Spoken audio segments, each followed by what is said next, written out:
할렐루야. 오늘도 기도와 말씀의 자리에 나온 여러분들 주님의 이름으로 축복하고 환영합니다. 오늘은 레위기 12장 1절부터 8절 말씀으로 아이를 낳은 여인이 회복하도록 격리하라 라는 제목으로 하나님의 말씀 함께 나누도록 하겠습니다. 성경 봉독해 주시겠습니다. 오늘 말씀은 레위기 12장 1절에서 8절 말씀입니다. 여호와께서 모세에게 일러 가라사대 이스라엘 자손에게 고하여 이르라. 여인이 잉태하여 남자를 낳으면 그는 7일 동안 부정하리니 곧 경도할 때와 같이 부정할 것이며 제8일에는 그 아이의 양피를 벨 것이요 그 여인은 오히려 33일을 지나야 사녀리 깨끗하리니 정결케 되는 기한이 차기 전에는 성물을 만지지도 말며 성소에 들어가지도 말 것이며 여자를 낳으면 그는 이 7일 동안 부정하리니 경도할 때와 같을 것이며 사녀리 깨끗하게 되면 66일이 지나야 하리라. 자녀간 정결케 되는 기한이 차거든 그 여인은 번제를 위하여 1년 된 어린 양을 취하고 속죄제를 위하여 집비둘기 새끼나 산비둘기를 취하여 회막문 제사장에게로 가져갈 것이요 제사장은 그것을 여호와 앞에 들여서 여인을 위하여 속죄할지니 그리하면 사녀리 깨끗하리라. 이는 자녀간 생산한 여인에게 대한 규례니라. 그 여인의 힘이 어린 양에 미치지 못하거든 산비둘기 둘이나 집비둘기 새끼 둘을 가져다가 하나는 번제물로 하나는 속죄 제물로 삼을 것이요 제사장은 그를 위하여 속할지니 그가 정결하리라. 아멘. 네, 오늘은 레위기 12장 1절부터 8절 말씀으로 아이를 낳은 여인을 격리하라 라는 제목 함께 나누도록 하겠습니다. 자, 오늘 말씀은요, 여인이 이렇게 출산하고 난 뒤에 산후조리하는 그 과정을 하나님께서 어떻게 이야기하고 계시는지 우리가 쭉 살펴볼 수 있습니다. 우리가 근데 쉽게 생각할 때 오늘 부정하다라고 이렇게 얘기가 나오는데 하나님께서는 출생 자체를 여인이 자녀를 낳는 것 자체를 부정하다라고 말씀하진 않으셨습니다. 왜냐하면 우리가 잘 알고 있다시피 창세기 1장 보면 28절에 하나님이 그들에게 복을 주시며 하나님이 그들에게 이르시되 생육하고 번성하라 이야기하셨어요.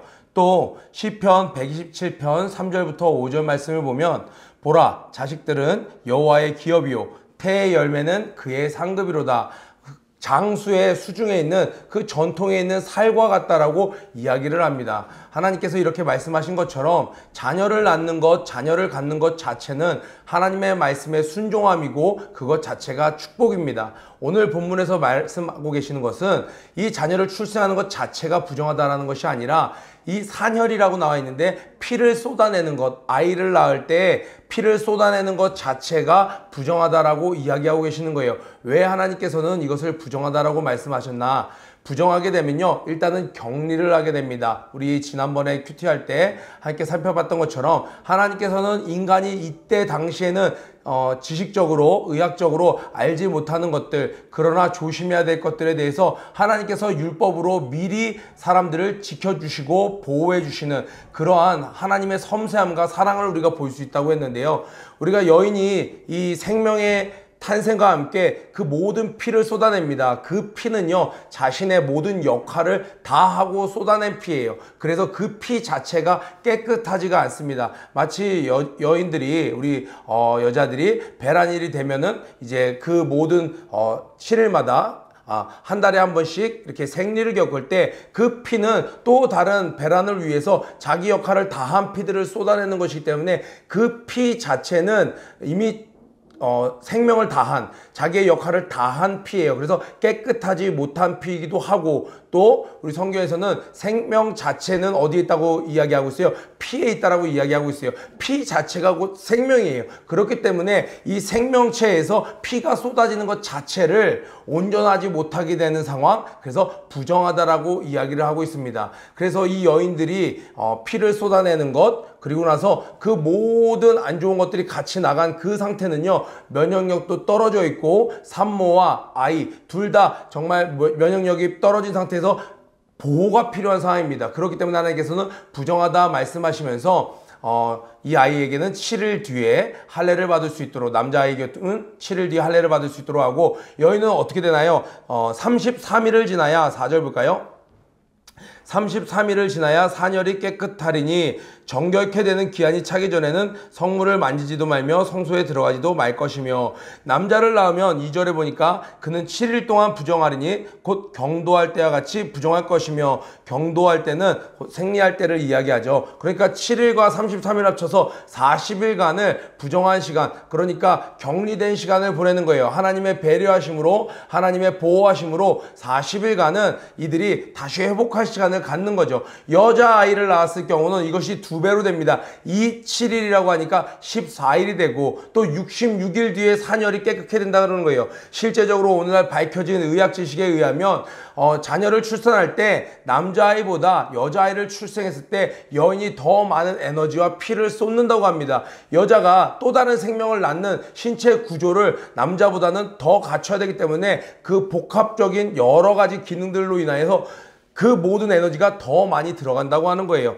그러고 보면 우리는 그때 당시엔 알지 못했던 것인데 하나님께서는 이렇게 디테일하게 어떻게 알 수 있어요? 창조주이시기 때문에 인간의 몸을 누구보다 잘 아시는 분이기 때문에 남자아이를 낳았을 때와 여자아이를 낳았을 때로 나눠서 하나님이 이렇게 여인이 충분히 회복할 수 있는 시간을 배려해 주신 것이죠. 이것을 율법으로까지 이렇게 하나님이 결례를 정해 두시지 않으면 사람들은요, 여러분 우리 부모님 세대, 아니요 할머니 세대 때 이런 이야기 들어본 적 있을 거예요. 나는 애 낳고 뭐 쉬지도 못하고 바로 다음날 밭에 나가서 일을 하고 이런 이야기를 들어봤을 거예요. 아니 그때는 때가 어려워갖고 애 낳고 몸도 회복이 안 됐는데 뭐 이틀 만에 나가갖고 저기 농사일을 돕느니라 지금도 여기가 쑤시고 아프고 이런 얘기를 들어봤을 거예요. 그런데 유대인들은요, 하나님이 이것을 아예 부정하다라고 정해버리니까 사람들이 철저하게 이 법을 지킵니다. 그러니까 어떻게 돼요? 산모 입장에서는 이 기간 동안은 온전히 외부로부터 격리된 상태에서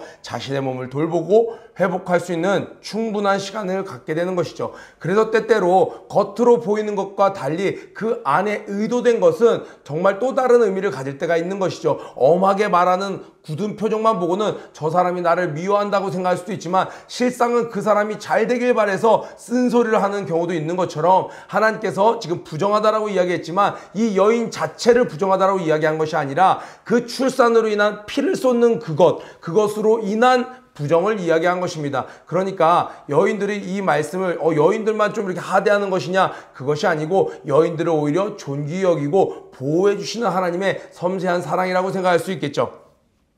자, 첫 번째 의미는 피를 쏟는 것 자체가 부정하다라고 이야기했고, 두 번째로는 산모와 아이를 다 지키기 위한 것이었어요. 자, 그런데 이제 6절부터 8절 보니까 자녀라는 건 아들 자자와 딸 여죠. 그래서 아들이 됐건 딸이 됐건 정결케 되는 기한이 차거든 그 여인은 번제를 위하여 1년 된 어린 양을 취하고, 우리 앞에서 계속 반복했던 번제 나오죠. 그리고 속죄제를 위하여 집비둘기나 새끼나 산비둘기를 취하여 회막문 제사장에게로 가져갈 것이요. 제사장은 그것을 여호와 앞에 드려서 여인을 위하여 속죄할지니 그리하면 산열이 깨끗하리라. 이는 자녀간 생산한 여인에게 대한 규례니라. 자, 8절이 한번 동그라미 쳐볼까요? 그 여인의 힘이 어린 양에 미치지 못하거든. 이런 표현이 언제 나왔어요? 앞에서 나왔죠. 이렇게 하나님께 제사를 드릴 때 그 힘이 미치지 못하거든 산비둘기 둘이나 집비둘기 새끼들을 가져다가 하나는 번제물로 하나는 속죄제물로 삼을 것이니 제사장은 그를 위하여 속할지니 그가 정결하리라. 그러니까 집안 형편이 어려워서 경제적인 어려움 때문에 속죄제와 번제제를 드리지 못하는 일이 없도록 하나님이 배려해 주신 것이죠. 자, 그런데 자녀를 낳았으면 집안에 축제를 벌여야 되는데 파티를 벌여도 부족할 판에 하나님께서는 왜 이런 말씀하셨을까요? 하나님께서는 인간의 눈으로 봤을 때는 생명의 탄생이 너무나도 기쁘지만 그 가운데 기쁨 가운데 잊지 말아야 될 것이 있다는 거예요. 모든 인간은 태어날 때부터 이미 죄 가운데 태어난다라는 것이에요. 그래서 이 죄 가운데 태어난 사람이 그 죄를 씻기 위해서 무엇을 하죠? 속죄제를 드리고, 그리고 그 속죄제를 드린 뒤에는 어떻게 해요? 나의 모든 삶은 다 하나님의 것입니다. 하나님께 드립니다라고 이야기하는 바로 번제와 같은 것이죠. 생명이 태어났어요. 죄 가운데 이 인간의 몸을 타고 태어난 모든 인간은 다 죄인이죠. 그 죄인이 태어났는데 여러분 공기계랑 같아요. 마치 공기계를 사면 전화해도 안 되는 것처럼 이 아이가 태어났어요. 속죄제와 번제를 드림으로 말미암아 하나님과의 개통식, 하나님의 자녀가 되었습니다라고 하는 것처럼 이렇게 통신을 연결하는 것처럼 번제를 온전히 드림으로 말미암아 이스라엘 백성과 하나님이 연결되는 것처럼 그 축복의 통로가 되는 것처럼 이 아이가 태어나면 다윗이 시편에 이야기했던 것처럼 내가 내 어머니의 죄 가운데 태어났으며 라고 이야기하잖아요. 그것처럼 이 너희들이 기억해야 될 것이 있다. 너희들 다 죄 가운데 태어났다. 이것은 바꿔 말하면 무엇이 될까요? 모든 인간에게는 다 구원자가 필요하다는 의미예요. 그때 당시에는 번제와 속죄제를 드렸지만 오늘날로는 누구예요? 바로 번제 대신 우리의 참 속죄제 대신 예수 그리스도의 필요성을 이야기하는 거예요. 우리는 살다가 전도하다 보면 이런 이야기를 합니다. 아, 내가 왜 예수를 믿어? 예수 나 필요 없어. 나 그렇지 않아도 법도 잘 지키고 세금도 잘 내고 나 남들 도우면서 사는데 라고 이야기하면서 자기에게 또 다른 구세주가 필요하지 않다라고 이야기를 합니다. 그러나 성경은 뭐라고 얘기하고 있어요? 태어나자마자 모든 아이들을 속죄제와 번제로 하나님께 나아가라는 거예요. 그 메시지는 모든 인간이 죄 가운데 태어났다라는 겁니다. 우리의 죄를 해결해 주실 수 있는 분은 오직 예수 그리스도, 저와 여러분 모두에게 예수 그리스도가 필요하다는 사실을 잊으시면 안 됩니다. 그리고 여기서 우리 성경을 늘 가까이 하는 친구도 한번 기억날 거예요. 예수님도 누가복음에 보면 2장에 이런 말씀이 나옵니다. 오늘 본문을 잘 이해하면요, 누가복음 2장 말씀이 이해가 될 거예요. 2장에 보니까 예수님의 탄생 이후에 21절이에요. 목자들이 왔다 갑니다. 그 목동들이 예수님의 탄생을 보고 나서 그 말구유에 와서 확 찬양하고 가잖아요. 그리고 나서 21절 보니까 할례할 8일이 되매 그 이름을 예수라니 곧 수태하기 전에 천사의 일컬음 바로라. 모세의 법대로 결례의 날이 참에 7일 동안 부정했고 8일째 할례를 하라고 했던 바로 그날입니다. 아기를 데리고 예루살렘으로 올라가니 이는 주의 율법에 쓴 바 첫 해 처음 난 남자마다 주의 거룩한 자라 하리라 한 대로 아기를 죽게 드리고 또 주의 율법에 말씀하신 대로 비둘기 한 쌍이나 혹 어린 방구는 새끼 비둘기를 이야기하는 거예요. 새끼 비둘기 둘로 제사하려 함이더라. 이것을 통해서 무엇을 할 수 있어요? 예수님의 가정이 경제적으로는 부유한 가정이 아니었다라는 거예요. 형편이 조금 어려웠던 예수님의 집은 예수님의 부모들이 어떻게 했어요? 이 비둘기를 가지고 예수님을 데리고 성전에 올라가서 속죄와 또 번제제로 드리려고 했다라는 거예요. 여기서 이 아이의 모든 삶은 하나님께 속했습니다 라고 이야기하는 것, 그래서 이걸 좀 세게 기도하면 어렸을 때 부모님이 막 서운했다고 하나님께 바쳤다고 주의종교에 가야 된다라고 이야기를 하는데, 그렇지 않더라도 우리는 날 때부터 다 주의 것이라는 것이 우리의 믿음의 고백이 되어야 되는 줄 믿습니다. 오늘 하루 하나님의 말씀에 합한 하루, 하나님의 자녀답게 사는 하루 되길 주님의 이름으로 축복합니다. 구호 외치고 기도에 마치도록 하겠습니다. 고 준비 런 앤 플레이 시작. 음부의 권세가 감당하지 못하는 하루가 되자. 오늘도 승리하세요. 퍼포서스 여러분, 오늘 하나님께 낙탐으로 기도로 하루를 잘 시작하셨나요? 하루의 시작과 끝을 무릎으로 하나님께 겸손히 나아가는 여러분들이 되시길 바랍니다. 더불어 오늘 큐티 말씀을 통하여 깨달은 점과 결단한 점을 댓글로 함께 나눠주세요. 그럼 오늘 하루도 승리하세요.